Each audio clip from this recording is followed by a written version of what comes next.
시청자 여러분, 한국교회사연구소 송란이 가밀라입니다. 제가 지난 시간에 이 둘레특강 처음 시작하면서 둘레특강이라는 이름이 너무 재미있고 좋다, 정감이 간다, 그런 얘기를 드린 적도 있고, 우리가 이거를 강의다 이렇게 생각하지 마시고 우리가 둘레길 걸어가면서 잘 아는 사람들이랑 서로 소소한 이야기를, 재밌는 이야기를 나눈다, 그런 마음으로 제가 이 자리에 왔고 그런 마음으로 여러분과 만나고 싶다는 말씀을 드렸었는데요.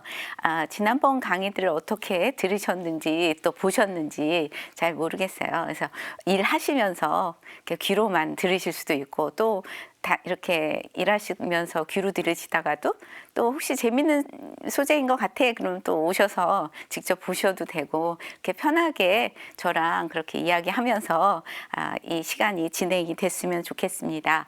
지난 시간에 이어서 이번 시간에도 저희가 의식, 그러니까 복식으로 보는 교회사 부분을 좀 이야기할 건데요.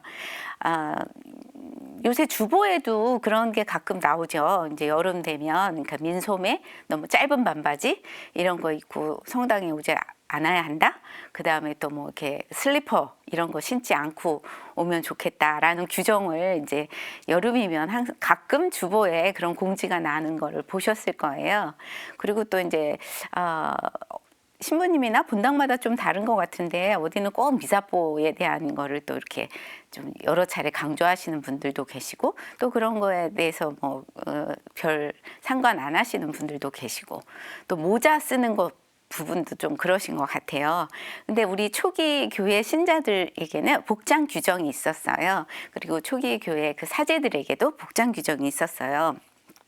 이건 스찬 데모크 시노드라는 책인데, 저희가 이제 초기에 저희가 교회가 이제 데모크, 그러니까 지목구, 데모크, 그다음 교구로 이렇게 발전을 하는데, 그러기 전에는 저희가 이제 신부님이나 사제가 들어오기 전에 1803년에 그 중국 스촨에서 시노드를 했어요. 그 시노드라는 게 이제 신자들이 어떻게 살아야 하는지, 또 사제들이 어떻게 살아야 되는지 그런 거를 정하는, 모여서, 그러니까 중국 교회에서는 이렇게 하자 이런 걸 정한 거였고, 그 중국에서 정한 그 시노드 결정 문서를 가지고 저희가 일본이나 그리고 한국도 그걸 따라서 이렇게 지켜가는 작업을 했어요.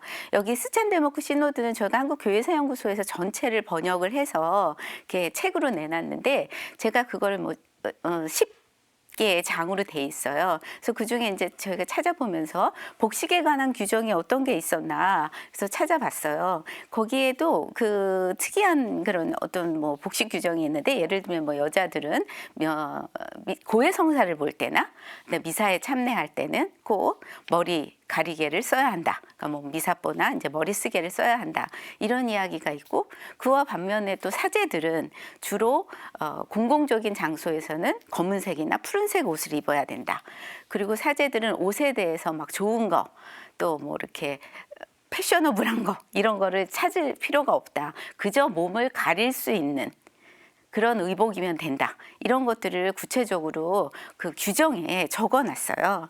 그래서 이제 한국교회도 그걸 이어서 그런 복장 규정을 가지고 있었는데, 장주교 윤씨 제후서라는 게 있어요. 그러니까 이게 1857년에 조선교회에선 처음으로 성직자 시노드를 했어요. 그래서 조선교회에서는 그러니까 그 스촨 데모크처럼 그렇게 뭐 이렇게 그 장이 구체적으로 많지는 않지만 굉장히 간단하게, 조선교회 신자들은 아까 말씀드린 것처럼 복장은 어떤 걸 입는 게 좋겠다. 그리고 또 뭐 그 사제들은 어떻게 해야 한다. 그런 게 자세히 적혀 있는 장주교 윤씨 제후서라고 되어 있는데, 이게 장주교는 베르네 주교님의 한국 성이에요. 그래서 장은 베르네 주교고 윤씨 돌려서 본다.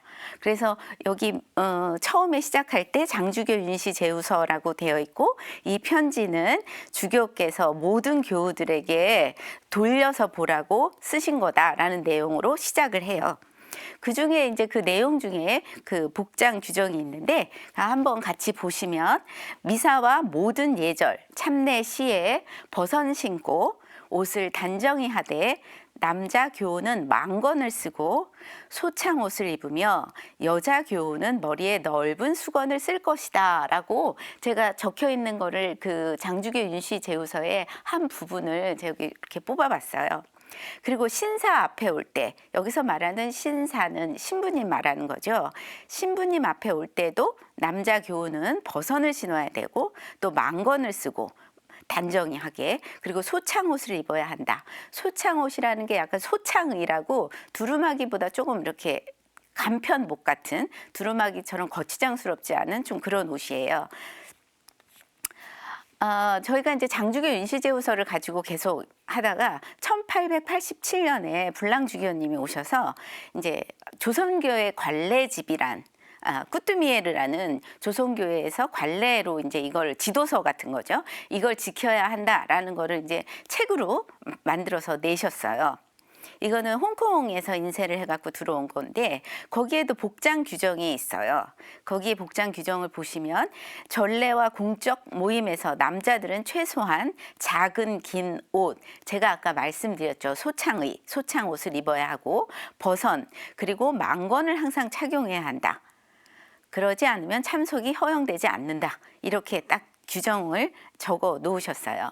여기서 이제 우리가 망건은 많이 알고 보셨을 거예요. 이게 이제 망건이죠. 제 사진에 보이시는 거, 이게 망건인데, 조선교회 신자들이 이제 신부님 앞에 올 때 그 남자 신자들은 망건을 딱 하고 상투를 쫙 틀고 그렇게 이제 옷을 정식으로 차려입고 왔어야 하는데, 고해성산 때 망건을 벗고 오는 남자 신자들이 있었다고 해요. 왜? 근데 사제 앞에서는 단정하게 입고 와야 되는데 왜 고해성사 볼 때는 망건을 벗고 머리를 풀어헤치고 올까? 그거는 통회의 의미, 나의 통회가 정말 상등 통회고 너무너무 내 죄에 대해서 통회한다, 이런 뜻으로 우리가 이제 부모가 돌아가시거나 이럴 경우에 머리를 푼다, 이런 것처럼 너무너무 그 고통이 심해서 그래서 이제 머리를 푼다, 이런 말이 있는 것처럼 그 한국의 이제 그 초기 교회 신자들이 고해성사를 보러 올 때 간혹 망건을 벗고 머리를 풀고 들어오기도 했다고 해요. 그래서 이 복장 규정 아래에 한국에서 신자들은 이런 점이 있으니 만약에 망건을 벗고 고해성사를 보러 올 때는 그 사람의 슬픔의 도가 얼마나 심한지를 사제들이, 그 선교사들이 이해하고 그냥 그건 봐줘라, 이런 내용도 적혀 있어요. 이거는 소창이에요. 제가 말씀드린 거, 소창이. 그래서 아주 소박하고, 그러니까 이렇게 두루마기처럼 이 도포자락이 크지도 않은 그런 옷을 입고 나오시는 거죠. 제가 아까 처음에 얘기했던 조선교회 갈래집에는 신자들은 어떻게 해야 한다라는 것도 있지만 신부들은 어떻게 해야 된다, 이런 것도 있어요. 거룩한 미사를 거행할 때 사제는 발 뒤축까지 내려오는 옷을 입고 대마나 지피 아니라 가죽이나 천으로 만든 깨끗한 신발을 신을 것, 이렇게 적혀져 있어요. 그러니까 지금도 이제 신부님이 그 장백이라든지 이런 게 발 뒤축까지 길게 내려오잖아요. 그래서 그렇게 내려오는 옷을 입어야 한다, 이렇게 되어 있고, 또 하나는 만약 여행 중에 발이 붓게 돼서 신발을 신을 수 없을 때는 버섯만 신는 것을 허락한다. 굉장히 구체적이죠. 다 아시겠지만 최양업 신부님도 그렇고 그때 박해시대 때 조선에 들어온 많은 그 선교사들이 걸어야 됐죠. 많이 걸어야 됐죠. 그리고 뭐 밤에도 걸어야 되고 산길도 많이 걸어야 되고 험한 길도 많이 걸었어야 되는데 그렇게 많이 걷다 보면 발이라는 게 아플 수도 있고 다칠 수도 있잖아요. 굉장히 인정 가능한 그 범위에서는 그렇게 해서 발이 아프면 신발을 벗어도 된다, 이렇게 허락하는 구체적인 그런 문구까지 남아 있어요. 그리고 아까 제가 말씀드렸죠. 스찬데모크 시노드에서도 비단 이런 거 사제들이 입으면 안 된다, 좋은 거 찾으면 안 된다, 이렇게 되어 있는데 저희가 1887년에 나온 그 조선교회 관례집에도 선교사 복장이 규정이 되어 있어요. 비단 금지라고. 속옷이든 겉옷이든 비단 옷은 금지한다. 선교사들이 지금 가지고 있는 옷을 헤어질 때까지 입는 것은 허락한다. 다른 옷을 사거나 선물로 받아서는 안 된다. 이렇게 구체적으로 적혀져 있어요. 그런데 비단으로 된 것 중에 3가지 허락을 받았어요. 거기 세 가지는 허락한다라고 쓰여 있는데 그 중에 하나가 휘황, 토시, 그다음에 주머니예요. 비단으로 만든 거 세 개는 허락한다. 그래서 제가 휘황이 어떤 건지 뭐 남바이랑 약간 조바이랑 좀 비슷하게 생기긴 했어요. 이렇게 생긴 건데 그 속이 겉은 비단이고 속은 이제 이렇게 털로 동물 털로 들어가 있는 거예요. 그래서 조선시대 남성들이 이제 방한무로 주로 썼고 머리를 중심으로 해서 어깨까지 덮어서 이렇게 추위를 피할 수 있게 되어 있다고 해요. 그 옆에 있는 사진이 그 그림이 신윤복이 그린 그림인데 지금 그 휘황을 하고 있는데 앞으로 묶지 않고 뒤로 이렇게 대화하거나 이렇게 좀 뭐 실내에 들어가 있거나 할 때는 그러니까 뒤로 묶어서 이렇게 말하기나 얼굴이 잘 보이게 그렇게 한 채로 있는 그 휘황을 입은 모습을 볼 수 있어요. 이 휘황이 박해시대 때 또 어떻게 이용이 되기도 했냐면 제가 그 상제들이 입는 방갓을 쓰고 선교사들이 자기 신분을 숨기고 다녔다고 말씀드렸잖아요. 그것처럼 이것도 겨울에 한겨울에 딱 뒤집어 쓰면 얼굴을 모르는 거죠. 이 사람이 외국인인지 뭐 한국인인지 알 수 없게. 그래서 이것도 휘황도 그런 변복의 하나로 많이 이용을 했다고 해요. 그리고 또 하나 제가 비단이 허락된다라고 말씀드렸죠. 또 하나 토시요. 이건 아마 많이 보셨을 거예요. 그 옆에 있는 그림에서 남자도 여자도 옷에 겨울에 그러니까 털이 든 저런 토시를 낀 거 많이 보셨을 거예요. 그래서 이거는 괜찮다. 지금 휘황이랑 토시는 특히 보온용품이잖아요. 조선의 겨울이 굉장히 춥다라는 그런 편지를 조선의 선교사들이 많이 썼어요. 그래서 제가 지난번에 음식으로 보는 교회사 얘기할 때 앵베르 주교님이 사제소품 지 19년 만에 미사하는데 성작에 포도주가 얼었다 이렇게 얘기하셨잖아요. 그것처럼 굉장히 추운 날씨에 아주 추운 장소에서 미사를 하거나 이럴 때 이렇게 좀 따뜻하게 몸을 따뜻하게 하는 보온용품이 필요했으니까 이런 토시 같은 거는 괜찮다라고 허락을 해주신 거죠. 이 두 가지 휘황이랑 토시 이 두 가지 보온용품 외에 또 하나를 비단으로 만든 건 허락했어요. 이게 귀주머니와 두루주머니죠. 이거는 사실 무슨 큰 비단을 잘라서 만든다기보다 비단 옷을 만들고 난 짜투리천으로 만드는 거죠. 이런 거를 이제 만들어서 뭐 신부님께 선물을 하거나 그렇게 했겠죠. 이 안에 이제 뭐 이런 거를 담배쌈지로 쓰시기도 하고 그리고 뭐 돈을 넣어놓기도 하고 뭐 어떨 때는 성물 같은 거 신자들한테 나눠줄 뭐 기적의 패 아니면 묵주 뭐 이런 것들을 넣어서 가지고 다니셨을 수도 있을 것 같아요. 그러니까 이런 것들을 세 가지를 허락했고 또 선교사들은 어떤 옷을 입어야 하는 거, 또 신자들은 어떤 옷을 입어야 하는 거 그런 것들이 그 저희 조선교회 관례집에 자세히 남아 있었어요. 그런 다음으로 넘어갈 거예요. 안중근 토마스의 수의 이 부분은 아마 많이 들어보셨을 거예요. 안중근 토마스의 수의에 관한 거 이게 지금 그 영화의 한 장면이에요. 그래서 잡혀서 이렇게 수의를 입고 사형대로 가기 위해서 걸어가는 안중근의 역할을 맡으신 배우죠. 이 영화의 한 장면이 이거였어요. 어머니가 안중근의 수의를 만드는 장면이 있었어요. 근데 과연 안중근의 어머니가 수의를 만들었을까요? 아니에요. 안중근의 어머니는 수의를 만드시지는 않았어요. 1909년에 그 동생 이제 안중근이 이토 히로부미를 총으로 사살하고 나서 동생 두 명이 이제 첫 면회를 갔어요. 그때 어머니가 십자고상을 전달하게 했다고 해요. 그래서 그 십자고상을 받았고 그리고 나서도 또 이제 그때 이제 어머니의 말씀을 그 동생들이 전했다고 해요. 그걸 1차 전원이라고 해요. 그리고 그 나중에 다시 1910년 2월 13일에 동생 안정근과 안공근이 또 2차 전원을 전달을 해요. 그리고 2월 14일에는 사형 선고를 받으시고 그리고 2월 19일은 항소를 안 하죠. 그리고 10년 3월에 이제 안중근을 만나러 빌렘 신부님이 가죠. 그래서 고해성사 보고 마지막 미사를 같이 봉헌을 하죠. 그래서 안중근은 그때 라틴어로 개응을 빌렘 신부님이 개를 하시면 안중근은 응을 아주 잘 했다고 해요. 왜냐 복사를 했었기 때문이죠. 그래서 그때 만난 이후로 이제 내가 죽기로 항소를 포기하고 내가 죽기를 했기 때문에 그러나 이제 수의를 제대로 잊고 죽고 싶다라고 요청을 했다고 합니다. 그랬을 때 이제 이런 과정 중에 어머니가 전한 말이 굉장히 중요하게 얘기가 되는데 1차 전원의 내용이에요. 어미는 현세에서 너와 다시 만나기를 원하지 아니하노니 너는 이후 형을 받아 속히 현세의 죄악을 씻은 후 다음 세상에서는 반드시 선량한 천부의 아들이 되어 세상에 다시 나오느라 이렇게 얘기를 하셨다고 해요. 그리고 네가 형을 받을 때 빌렘 신부님이 너를 위해 산 넘고 물 건너 먼 길을 가서 네 대신 참회를 올릴 것이니 너는 그때 신부님의 인도 아래 우리 교회 법도에 따라 조용히 이 세상을 떠나거라 라고 얘기를 하셨다고 해요.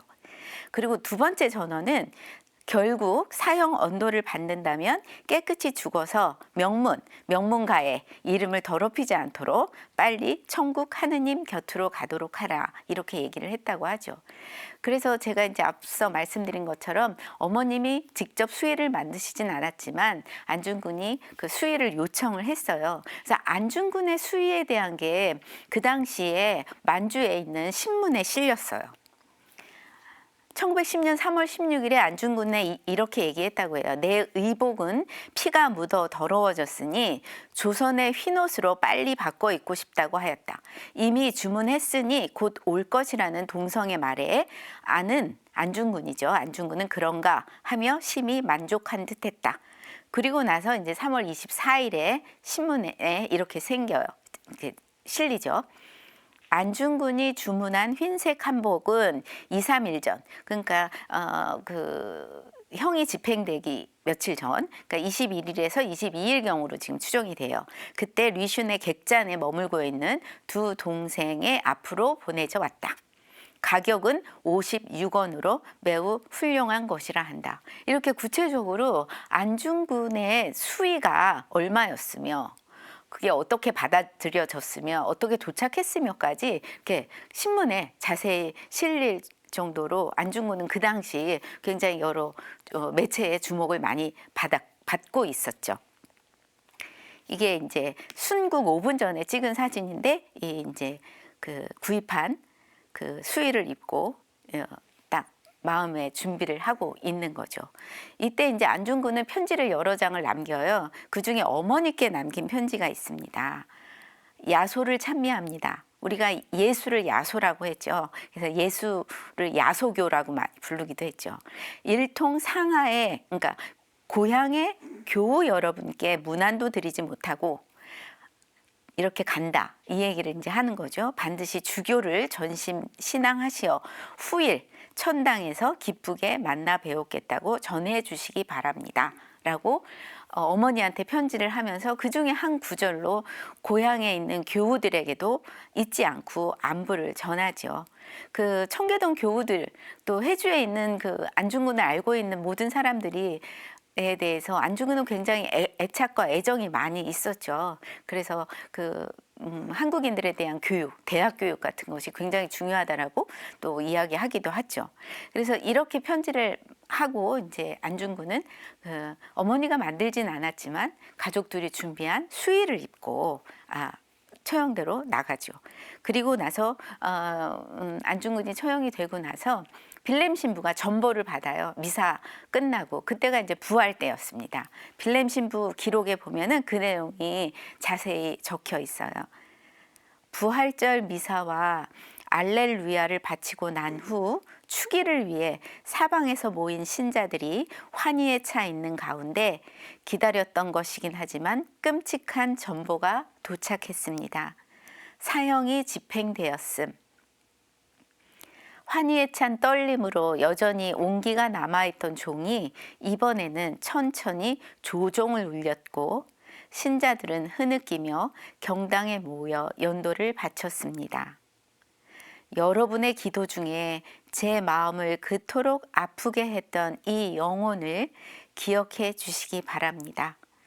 삼가 고인의 명복을 빕니다.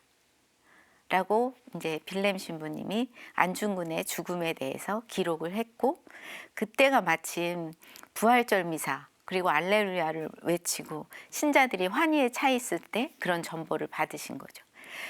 빌렘 신부님의 이게 거의 마지막 그 돌아가시기 전에 한 38년에 돌아가셨으니까 34년 뭐 37년 그 언저리에 그 한국에서 1914년에 한국을 떠나서 프랑스에 가서 찍은 사진이에요. 이 사진을 보면서 그리고 또 빌렘 신부님의 기록을 보면서 안중근에 대해서 많이 생각을 하게 되는데 빌렘 신부님은 이제 안중근과 자기가 있었던 일들을 굉장히 많이 이분은 이제 알자스 로렌 이 지역에 있었기 때문에 불어도 하시고 독일어도 하셨어요. 그래서 그런 거를 다 기고를 많이 하셨어요. 어떤 사정이었고 어땠다라는 이야기도 하셨고 또 빌렘 신부님이 이제 조선에 대해서 굉장히 많이 기고도 많이 하셨어요. 잡지, 외국의 잡지나 또 신문 이런 매체, 조선은 어떤 나라인지. 그래서 그 조선에 대해서 많이 알리게 되고 1911년에 조선에서 이제 굉장히 큰 홍수가 났었어요. 황해도 지역에.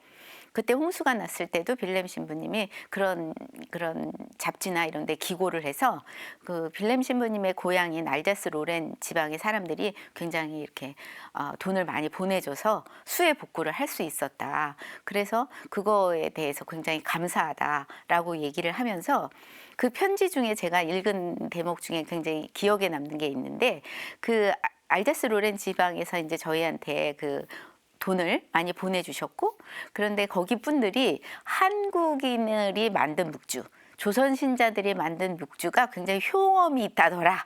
기도하면 굉장히 기도발이 좋다더라. 이런 이야기를 했었다고 해요. 그 편지에 그런 얘기를 빌렘 신부님이 쓰시면서 제가 여러분께 감사할 수 있는 건 뭐가 없어서 여러분들이 그렇게 생각한다고 하시니 조선인들이 만든 묵주를 보내드리겠다라는 내용을 그 편지에 담기도 했어요. 그래서 빌렘 신부님의 관한 것, 또 안중근과 빌렘 신부의 관계, 또 빌렘 신부님과 또 안중근의 사촌 동생의 관계 이런 게 여러 가지가 빌렘 신부님은 그 안중근 집안과 굉장히 많이 얽혀 있어요. 이런 얘기를 들을 때마다 또 이제 좀 더 다음에 기회가 된다면 빌렘 신부님과 안중근에 대한 이야기를 좀 소소한 이야기를 더 한번 나누어 드리도록 하겠습니다. 그리고 마지막으로 제가 또 한번 얘기할 거는 두 추기경의 첫째예요.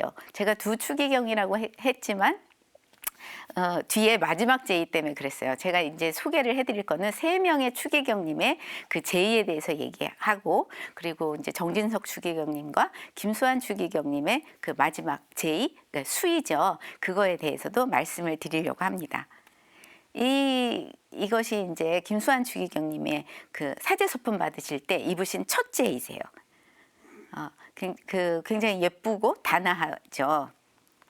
여기 보시면 IHS 그래서 예수 그리스도를 상징하는 모노그램이 이렇게 박혀 있고 이렇게 수로 새겨져 있고 그 다음에 벼이삭, 미리삭도 있고 그리고 장미과라고 하는데 매개화라는 게 있더라고요. 그래서 매개화를 이렇게 수 놓여진 그 제의를 입으시고 그 사제소품을 받으셨죠.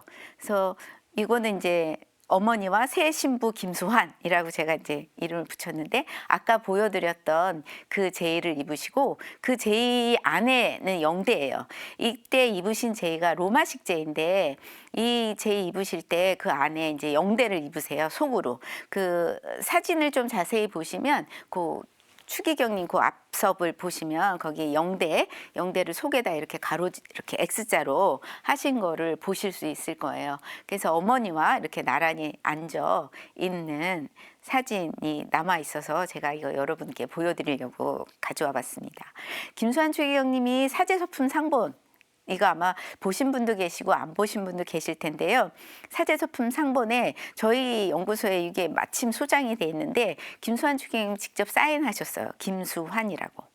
그래서 여기 보시면 나의 영원한 기념, 사제승품 천미사, 대구 대성, 그러니까 사제수품은 대구 대성당에서 했고 천미사는 남산의 성요셉 성당에서 하셨죠.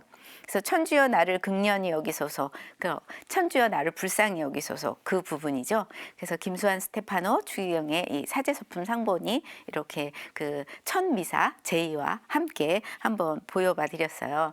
그런데 이제 그 사제소품 받으시고 어머니와 아까 사진 찍은 거 보셨잖아요. 그러니까 어머니가 돌아가셨을 때 입은 이게 장례비사 때 입으신 그 제의가 남아 있어요. 그래서 요 제의가 남아 있고, 요것도 마찬가지로 예수 그리스도를 상징하는 가운데, 뒷면의 가운데에 예수 그리스도를 상징하는 모노그램이 있고, 이제 십자가로 이렇게 심플하게 장식이 되어 있습니다. 요것도 마찬가지로 아까 보여드린 것처럼 로마식 제의인데, 그때 로마식 제의, 그러니까 제2차 바티칸 공의회 전에는 그 제의의 그 영대도 그 아랫부분이 약간 종처럼 이렇게 둥글게 튀어나와 있었어요. 그리고 그 밑에 술이 달렸죠. 제가 그 옆에 사진 보여드리는데, 이게 어머님 장례 미사 때 김수환 추기경님이 이제 검정색 제의 입으시고, 그 위에 그 제의 까빠를라는 그 장례 미사용 까빠를 검은정색 그걸 입으시고 이제 장례 미사를 집전하시는 모습을 담은 사진입니다. 김수환 추기경님이 돌아가시고 나서 김수환 추기경님의 유품을 정리를 했을 때 이제 제의가 굉장히 많이 나왔어요. 근데 김수환 추기경님 제의 안에는 이제 그 김수환 추기경님의 이름을 이름표를 다룬 제의나 영대가 있었어요. 그래서 제가 한번 보여드리는데, 그 아래 보이는 사진이 이제 제의, 이때는 이제 히랍식 제의라고 하죠. 그리스식 제의를 하고, 그 안에 그 제의 안쪽에 보면은 그 옆에 이제 지퍼가 달려 있고, 안쪽에는 카디널 S 김, 그래서 카디널 수환 킴이라고 그렇게 이름표가 달려 있어요. 그 옆에 영대에도 똑같이 이름표가 달려 있죠. 그래서 뭐 이렇게 헷갈리지 않으려고 이렇게 하셨겠죠. 무슨 큰 미사나 이럴 때 뭐 이렇게 그 제의방에 이렇게 놓거나 이랬을 때 이건 추기경님의 제의, 추기경님의 그 영대다 이런 표시를 하기 위해서 되어 있었던 거고, 그래서 이렇게 되어 있는 게 이제 정확히 남아 있어서 저희가 이 유품을 정리할 때도 굉장히 많은 도움을 받았어요. 어떤 제의는 이거를 추기경님이 입으시던 건지 아니면 어디서 받으신 건지 누구 건지 좀 모를 때도 있었는데, 이렇게 정확히 남아 있어서 굉장히 의미 있는 유품이라는 생각이 들고요. 그 중에 이제 또 하나는 까빠라는 거예요. 행렬용 까빠인데, 이거는 보신 분들이 그렇게 많지 않으실 거예요. 이거 진짜 바티칸 공의회 전에 큰 행렬이 있을 때, 행사가 있을 때 이제 추기경님이 입으셨던 거예요. 이 뒤가 굉장히 길어요. 웨딩드레스를 입었을 때 베일 그렇게 긴 것처럼 굉장히 길게 늘여져 있어요. 그래서 이거를 이제 혼자 입으실 수는 없으셨을 것 같아요. 이걸 이제 도움을 받고 입으셨을 거고, 보시면 이게 이제 앞에 모습이고, 그 오른쪽에 보시면 저 까빠를 입고 그 신학교에서, 해화동이죠. 지금 해화동 신학교에서 행렬을 할 때 그 행사에 참석하셨을 때의 모습을 담은 사진입니다. 왼쪽에 계신 분이 이제 노기남 대주교님이시죠. 그리고 오른쪽이 아마 대구의 서정길 주교님이셨던 것 같아요. 그래서 이렇게 해서 보실 수 있을 거예요. 저 옷이 그 행렬용이다. 요즘에는 저런 행렬용 제의를 입으신 거, 까빠를 입으신 거를 보기 어려우실 거예요. 그래서 이렇게 이 옷도 남아 있고, 또 이제 이 옷을 입으셨던 사진이 남아 있어서 굉장히 이제 저희가 연구를 하거나 공부를 할 때 도움을 많이 받죠. 다음은 정진석 추기경님의 첫 제의입니다. 여기 6분이 서 계시는데, 어떤 분이 이제 정진석 추기경님인지 눈매가 이렇게 보는 눈이 매서우신 분은 금방 알아차리셨을 텐데, 왼쪽에서 3번째 서 계신 분이 정진석 추기경님이십니다. 여기가 명동성당이고요. 아까 정진석 추기경님은 사제서품을 명동성당에서 받으셨어요. 이 오른쪽 끝에 계신 분은 이제 김병도 문신요리고 지금 돌아가셨지만 기억하시는 분들이 계실 거예요. 그래서 저희가 이제 보통 그렇게 하죠. 사제서품을 받고, 그리고 이제 그때 어머니나 부모님께 첫 강복 드리고, 그리고 또 우리가 천미사 가서 이제 특별히 신자들 대상으로 천미사하고 천강복을 많이 하죠. 정진석 추기경님은 어디서 천미사를 드리셨을까? 그래서 제가 자료를 찾았더니 여기가 이제 소신학교 신학교 성당이에요. 대신학교 성당. 여기서 이제 그 천미사를 하셨어요. 이때 입으신 거 보시면 아까 그 사제 서품 받으실 때 입으셨던 거랑 다른 제의를 입으시고 이제 천미사를 하셨어요. 그래서 정진석 추기경님의 굉장히 젊은 시절이신 거죠. 그 옆에 계신 분은 이제 부제, 그래서 부제 달마티카라는 부제복을 입으셨고요. 그래서 미사를 하시는 모습입니다. 제가 어떤 뉴스를 봤더니 그 대신학교 성당이 이제 건물이 너무 노화돼서 이제 헐고 다시 짓는다 이런 얘기를 들은 것 같은데, 그렇게 된다면 이런 사진들이 그 대신학교의 그 역사를 말해주는 그런 사진이 되는 거죠. 그 옆에 계신 이제 신부님도 큰 그 사제소품 천미사이기 때문에 그 까빠를 입으셨어요. 정진석 추기경님은 사제소품 상본을 안 만드셨어요. 그리고 책을 번역하셔서 그거를 상본처럼 사용하셨어요. 장미꽃다발이라는 그 매개, 그 묵주기도에 대한 책을 번역을 다 하시고, 그런 다음에 그쪽에 한 페이지를 그 책장을 넘기면 그 안쪽 페이지에 사제소품 기념 상본을 저렇게 넣으셨어요. 그래서 나 너를 사랑하는 줄을 너 아르시나이다 라고 그 사제 서품 성구 이렇게 넣으시고, 보시면 1961년 3월 18일에 서울 주교자 성당이죠. 명동에서 서품 받으시고, 첫 미사는 서울 대신학교 성당에서 그 다음 날 하셨다 이렇게 나와 있어요. 그래서 이거를 해서 사제 서품 상본 대신 신자들한테 이 책을 나누어 주셨어요. 두 분의 이제 추기경님이 첫 제의 그리고 첫 미사 때 어떤 제의를 입으셨는지 그런 제의를 봤다면, 이제 돌아가실 때 두 분이 주교님이든 신부님이든 돌아가실 때 제의를 입고 돌아가시잖아요. 그때 그 마지막 제의가 우리들이 말하는 수의인 거죠.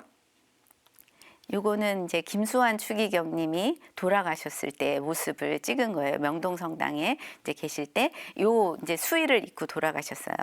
주교 모자를 쓰시고 주교관을 쓰시고, 그리고 이제 묵주를 들고 그 수의를 입고 돌아가셨는데, 이 김수환 추기경님의 수의는 어디서 만들었을까? 또 어디서 구입하신 걸까? 이걸 또 자료를 찾아봤어요. 그랬더니 솔샘 공동체라고 아실 거예요. 이렇게 약간 가정 형편이나 여러 가지로 어려운 그 이제 자매님들이 모여서 이런 제의를 만드는 그런 걸 운영하시는데, 이 솔샘 공동체에서 만들었다고 해요. 제작 기간이 1달 반 걸렸고, 그 오른쪽에 사진이 있어요. 보면 그 제의를 만들어 가지고 추기경님께 선물을 해 드리던 날 그거를 입고 사진을 찍으셨다고 해요. 그래서 그 제의의 소재는 실크였고, 제이 앞부분에 이제 그 초록색, 연두색으로 이렇게 되어 있는 건 평화를 상징하기도 하고, 이제 새에게는 삼위일체를 의미하기도 한다. 그 다음에 이제 관복의 요 카라 부분이 관복을 좀 접목을 해서 그 만들었다라고 얘기를 하고, 저 제이를 갖고 오신 분들이랑 저 같이 입고 사진을 찍으셨다고 해요. 그리고 그때 그런 말씀을 남기셨다고 해요. 내가 이거 수의로 입겠다고 얘기하셨다고 합니다. 그래서 이제 이거를 정말 말씀하신 것처럼 이렇게 수의를 입고 돌아가셨죠. 이거는 이제 정진석 추기경님의 수의예요.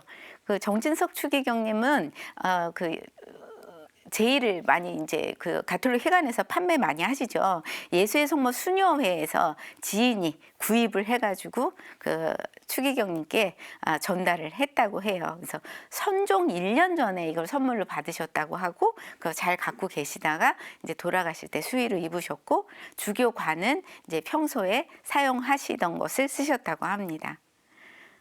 그때 이제 이 사진은 그 염수정 추기경님이 이제 문재인 대통령 내외분이랑 같이 그 정진석 추기경님을 조문하는 그 사진입니다. 다음은 이제 염수정 추기경님의 제의예요. 염수정 추기경님은 이제 그 이후 이후라서 그런지 칼라 사진이 많이 남아 있어요. 그래서 요거는 이제 염수정 추기경님도 부제품을 그 명동에서 받으셨어요. 이게 부제품 사진이고 지금 오른쪽은 이제 부제품을 받기 위해서 같이 부제품 받는 사람들끼리 이제 준비하고 그 시계 한 부분이고, 이건 부제품이 끝나고 나서 명동 성당 마당에 나와서 이제 축하하러 오신 분들이랑 같이 촬영을 하시고 계신 모습인데, 지금 염수정 추기경님의 모습이랑 이 사진을 보면 굉장히 많이 달라지셨다 할까요? 이게 느껴지시죠? 그 옆에 꽃다발 들고 뒤를 돌아보고 계시는 분이 어머니세요. 그래서 추기경님은 이제 이렇게 부제품을 받으시고 나서 명동 성당에서 또 사제품을 받으세요. 여기 가운데 계시는 분이 염수정 추기경님이시죠. 이때는 이제 로마식 제의가 아닌 그리스식 제의라고 하죠. 히랍식 제의, 넓은 그 제의를 입고 지금 사제품에 받기 위해서 이렇게 서 계시는 거죠. 그 앞에 이제 주교님 앉아 계시는데 그 추기경님이 앉아 계신 거고, 그 추기경님은 이제 김수환 추기경님이시죠. 이게 다음 사진이에요. 한번 여기서 한번 찾아보시겠어요? 염수정 추기경님 사제서품 받으시던 모습. 예, 이쪽 제일 끝에, 오른쪽 끝에 계신 분이 이제 염수정 추기경님이세요. 그리고 이제 노기남 대주교님도 계시고 김수환 추기경님도 계시고, 이렇게 명동 성당에서 사제서품 이후에 이제 같이 기념 촬영을 하신 거죠. 염수정 추기경님의 그 사제서품 자료가 남아 있는데, 이게 이제 사제 서품 리플릿이라고 하죠. 몇 명이 오늘 서품식을 갖고 뭐 이런 내용을 적은 그 자료가 남아 있었어요. 여기 보면 사제 서품 해서 보면 여러분들의 성원과 기대 속에 근본 서울대교구에서 6명의 사제가 새로이 탄생케 되었습니다. 하느님과 인류를 위해 몸바친 이들을 위한 여러분들의 축복과 기구가 항상 같이 하시기를 빕니다. 이렇게 되어 있고, 일시를 보시면 1970년 12월 8일에 명동대성당에서 사제서품을 받으셨네요. 거기 서울대교구장 추기경 김수환이라고 이렇게 딱 적혀 있습니다. 이제 12월이 얼마 남지 않았는데 그때 이제 곧 추기경님의 그 사제소품 기념일이 돌아오겠네요. 여기 보시면 6명의 이름이 있어요. 그래서 아래에서 두 번째가 염 안드레아 수정, 후암동 본당 출신이라고 이렇게 적혀 있고, 후암동에서 그 미사가 70년 12월 13일 오전 10시에 있다, 이렇게 적혀져 있습니다. 염수정 추기경님은 아까 그 정진석 추기경님은 상본을 안 만들고 책으로 하셨다고 했잖아요. 염수정 추기경님은 상본을 여러 가지를 많이 만드셨어요. 요즘에 이제 보시면 그 젊은 신부님들이 상본을 선택하시는 게 굉장히 다양하시더라고요. 캐리커처를 넣기도 하고 뭐 일러스트를 넣기도 하고, 아마 어떤 분들은 AI로 요새는 또 만들기도 한다, 그런 얘기를 들었어요. 자기가 원하는 그런 내용을 넣어서 AI로 어떤 성인의 모습을 만들어줘, 이렇게 하기도 한다고 해요. 그 염수정 추기경님은 상본이 종류가 굉장히 많으셨어요. 뒤에는 다 똑같은 내용이라서 제가 하나만 넣었고, 사제서품 성구가 아멘, 주 예수여 오소서. 그래서 사제서품이 1970년 12월 8일 서울, 그래서 염 안드레아 수정이라고 적혀 있고요. 뒤에는 저렇게 돼 있지만 앞에 그림들을 굉장히 다양하게 하셨어요. 왼쪽은 저희가 뭐 한국의 성모자상 이렇게 볼 수 있는 것들이 있고, 그리고 이제 성모님과 또 예수님의 도 있고, 또 예수 성심을 강조한 그림이 있는, 이렇게 다양한 그림으로 해서 이제 쓰셨더라고요. 그런데 이제 아까 그 초대장에 있었던 것처럼 그 염수정 추기경님은 첫 미사를 후암동에서 하셨어요. 네, 이때도 이제 제의를 새로 다른 거를 입으셨어요. 그래서 굉장히 클로즈업한 사진이 있어서 제가 그 염수정 추기경님의 젊으셨을 때 저런 제의를 예쁘게 입고 그 앞에 제이 앞부분에 보면 그 그리스도가 못 박힘을 상징하는 세 개의 못이 그 수로 놓아져 있고요. 그 장배기 하단에도 저게 만약 칼라 사전이었으면 더 예뻤을 텐데 제이 색깔도 정확히 볼 수 있었을 텐데 그런 생각이 들고, 이때 이제 후암동이 이런 모습이었고, 저 앞에 보시면 영성체 난간 보이시나요? 사진에 거기에 보시면 이제 물고기, 그리스도교를 상징하는 물고기로 이렇게 장식을 한 굉장히 귀여운 장식이 되어 있는 그 영성체 난간이 있고, 추기경님의 그 뒷모습, 제2의 뒷모습도 박스라고 되어 있는 걸 볼 수 있는 그런 제2의 모습을 다 볼 수 있습니다. 그리고 제가 이제 오늘 마지막으로 좀 드리고 싶은 거는, 저희 한국교회 안에는 가경자가 한 분이 계시죠. 누구신지 여러분 다 아실 거예요. 최양업 토마스 신부님이요. 최양업 토마스 신부님이 이제 가경자로 저희가 되셨고, 저희가 그분을 기억하면서 베론까지 가는 희망의 성지 순례길을 굉장히 많이 걷고 있는 걸로 알고 있고, 여러분들이 그거를 완주한 것까지 그리고 강복장도 받으시고 축복장도 받으시고 하는 거 제가 많이 신문이나 이런 거 방송을 통해서 봤는데요. 그래서 빨리 최양업 토마스 신부님께서 10억 되시기를 여러분들이 많이 기도하실 거라고 생각이 됩니다. 최양업 토마스 신부님의 그 마지막 수위는 어떤 거였을까? 제가 자료를 한번 준비를 해봤는데, 여기 이제 베론 성지에 가면 최양업 토마스 신부님의 그 무덤이 있잖아요. 그래서 그 좀 경사 좀 올라가서 많이 가보셨는지 모르겠어요. 그래서 이 자리에 갔는데 최양업 신부님이 수위가 과연 있을까? 우리가 그걸 볼 수 있을까? 뭐 이렇게 생각할 수 있죠. 요새 이제 최근 들어서 뭐 전주에서도 그 유해가 발굴이 돼서 그 안에 또 지석도 발굴되고, 이런 정말 뜻하지 않는 선물처럼 그런 순교자의 그런 유품이나 유물이 오기도 하는 것처럼, 최양업 신부님의 묘지가 저희가 그 하느님의 종 되시고 나고 가경자 되시고 나서 10억을 하기 위해서 그 유해가 어떤 상태로 되어 있는지를 확인하는 작업이 있었습니다. 1861년에 최양업 신부님이 선종하셨잖아요. 그리고 이제 베론 교우촌으로 11월 초에 이장을 합니다. 우선 묻어두었다가, 그리고 그때 이제 장례 미사를 집전하신 분은 베르네 주교님이고, 그리고 그 장례 미사를 이제 운영하시고 준비하신 분은 프루치에 신부님이세요. 2016년 4월 26일 날 가경자로 선포가 되고, 2019년에 6월에 계묘를 했습니다. 그래서 유해를 발굴을 했고, 유해의 상태가 어떻게 되어 있는지를 확인하는 작업을 했죠. 그때 제이도 나오고 영대, 그다음 수대, 장백의 띠, 묵주, 그런 것들이 다 나왔다고 해요. 그런 직물류도 꽤 많이 나왔고, 그리고 이제 그 목재류도 수습이 됐다고 합니다. 그래서 다 이제 수습을 하시고 확인을 하신 후에 6월에 다시 입관을 하고, 그 묘지 재봉안 작업까지 돼서 지금 이제 베론을 가서 보시는 분들은 그 이제 손을 댔는지도 모를 정도로 깔끔하게 다시 예전처럼 그렇게 딱 봉분을 마무리를 해 놓으셨어요. 그런데 최양업 신부님의 수위에 대해서는 많은 분들이 알지 못해요. 과연 거기서 어떤 형태의 어떤 수위가 나왔을까? 제가 몇 개의 사진을 한번 보여드리려고 하는데, 저도 이 자리 현장에는 없었기 때문에 나중에 그 베론 성지에서 만든 보고서를 통해서 이런 작업이 있었다는 걸 알게 됐어요. 그래서 이런 작업이 있었다는 걸 알게 되면서 제가 막 생각이 났어요. 혹시 그 안에 지금 최양업 신부님이 어디서 선종했느냐에 대한 이견들이 있는데, 그 안에 뭐 지석이나 이런 사발에 최양업 신부님이 어디서 돌아가셨고 언제 이장을 한다, 이런 게 좀 적혀 있으면 좋겠다. 어디서 돌아가셨다는 것만 적혀 있다면 이런 논란이 없을 텐데 라는 생각을 했는데, 없어요. 그게 없었다고 합니다.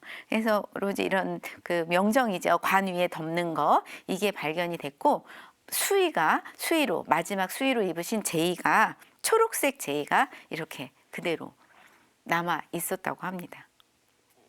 그래서 왼쪽에 있는 게 제이의 앞부분, 이고 오른쪽이 이제 영대, 그리고 제가 아까 말씀드린 것처럼 바티칸 궁예 전에는 영대와 수대 아랫부분이 이렇게 종처럼 이렇게 볼록한 디자인이 많다고 말씀드린 것처럼 그 가운데 있는 저 그림은 수대예요. 그래서 요게 그대로 남아져 있다고 합니다. 무덤에서 이제 발굴이 됐고 저 수의류는 직물류는 별도로 잘 보존 처리를 해서 잘 모시고 있다고 해요. 제가 그 안에서 또 이제 장배기 띠도 나왔다고 말씀드렸죠. 이게 왼쪽에 있는 그것이 장배기 띠예요. 그런데 이제 장배기 띠가 중간이 끊어져 있는 채로 양쪽에 그 술도 그대로 남아 있는 채로 이게 무덤에서 발굴이 됐다고 합니다.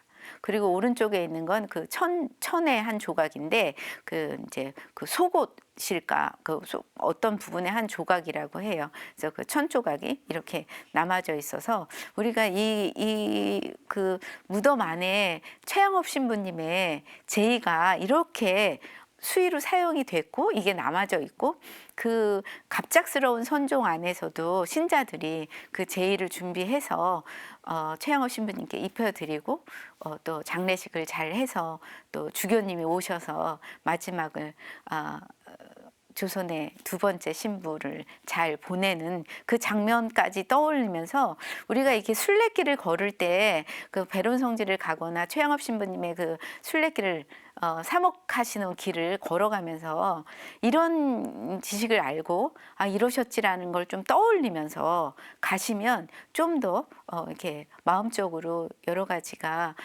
최양업 신부님이 좀 더 가까이 느껴지고 더 기쁘게 느껴지지 않을까 이런 생각을 합니다. 제가 오늘 마지막 강의의 마지막을 하면서 세 가지 질문에 대해서 여러분께 좀 여쭤보고 싶었어요.